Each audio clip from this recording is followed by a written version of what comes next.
मिट्टी के तेल की एजेंसी होती थी जिसके डब्बे के ऊपर हाथी का लोगो बना होता था। यहाँ पे एक फाउंटेन होता था जिसकी सूंड से पानी निकलता था। चौक पर एक हाथी बना होता था। अस्सलाम वालेकुम नाजरीन, मौजूद हूँ इस वक्त सदर रावलपिंडी कैंट बोर्ड एरिया में। नाजरीन, ये जिस जगह पर मैं खड़ा हूँ यहाँ पर इस मकाम को, इस चौक को मेरे अकब में आप देख सकते हैं, हाथी चौक कहते हैं। अब इसका नाम हाथी चौक क्यों पड़ा? पाकिस्तान हिंदुस्तान बनने से पहले इसको हाथी चौक के नाम से पुकारा जाता था। शहरियों से जानते हैं कि इसको हाथी चौक क्यों कहा जाता है, तो आइए शहरियों से बात करते हैं। हाथी चौक पाकिस्तान बनने से पहले यहाँ पे मिट्टी के तेल की एजेंसी होती थी जिसके डब्बे के ऊपर हाथी का लोगो बना होता था, इसलिए इसका नाम हाथी चौक पड़ा। ये हाथी चौक को हाथी चौक इसलिए कहा जाता है कि चौक में एक फुवारा था और उस फुवारे में एक सीमेंटेड हाथी था और उसकी सूंड में से वो फुवारा जो है ना वो ग्लो होता था और उस वजह से उसको हाथी चौक कहा जाता था। तो ये पाकिस्तान बनने से ये पहले, बहुत पहले की बात होगी। हाँ जी, बहुत पहले की बात है, पाकिस्तान बनने से पहले की बात है। नाम इसलिए पड़ा हाथी चौक कि यहाँ पे एक फाउंटेन होता था जिसकी सूंड से पानी निकलता था, उसलिए फिर यहाँ पे मशहूर हो गया हाथी चौक। लेकिन लास्ट ऑलमोस्ट 45 इयर्स बैक ना इसका नाम मिलाद चौक रख दिया गया था और तब इसके ऊपर गुंबद भी बनाया गया कुछ अरसा पहले, इसीलिए इसका नाम अब मिलाद चौक है। लेकिन पुराना नाम और लोग आज भी जानते हैं हाथी चौक के नाम से। छोटा सा मुजस्मा होता था, जिस वक्त टाइम होता था वो सूंड चलती थी तो आके पूजा पाठ करते थे। इस चौक पर जहाँ तक हमारी नॉलेज है, हमारे पुरखों ने बताया, इस चौक पर एक हाथी बना होता था। इन हिंदुओं के अकीदे के हिसाब से, गणपत के अकीदे के हिसाब से एक हाथी बना होता था।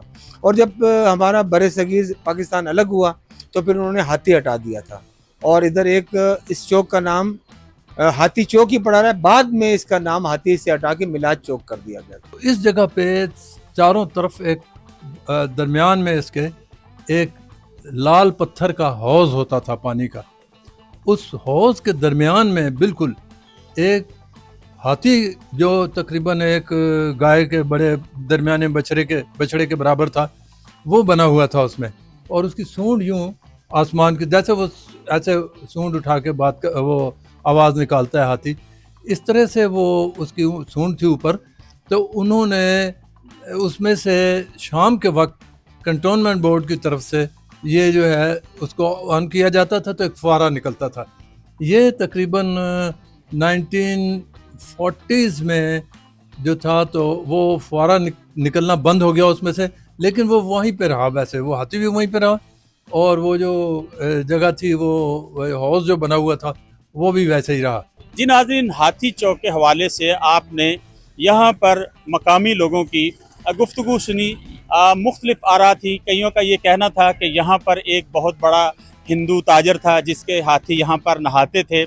कईयों ने कहा कि यहाँ पर हाथी का मुजस्मा नस्ब था और वो हिंदू औरतें और हिंदू मज़हब के लोग उसकी पूजा करते थे।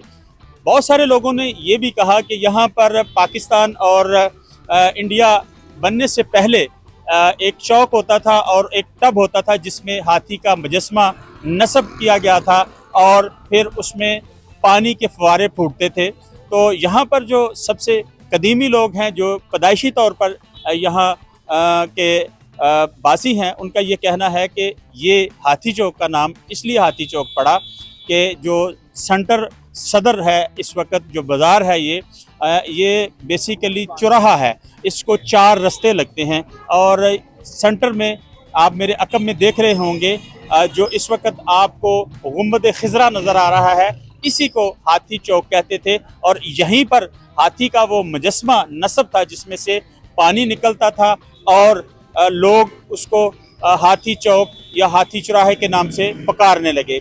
तो नाजरीन, आज का जो हमारा प्रोग्राम था, हमारे नाजरीन को मालूमात फ्राहम करना था कि रावलपिंडी का ये जो इलाका है अपने अंदर एक तारीख समोए हुए है।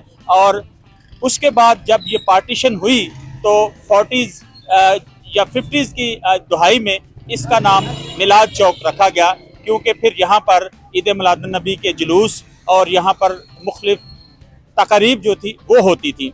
तो इस तरह हाथी चौक को हाथी चौक पुकारा जाने लगा ये हमारा बताने का मकसद था।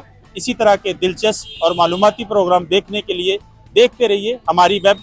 मैं हूं सैयद मोहम्मद यासीन हाशमी।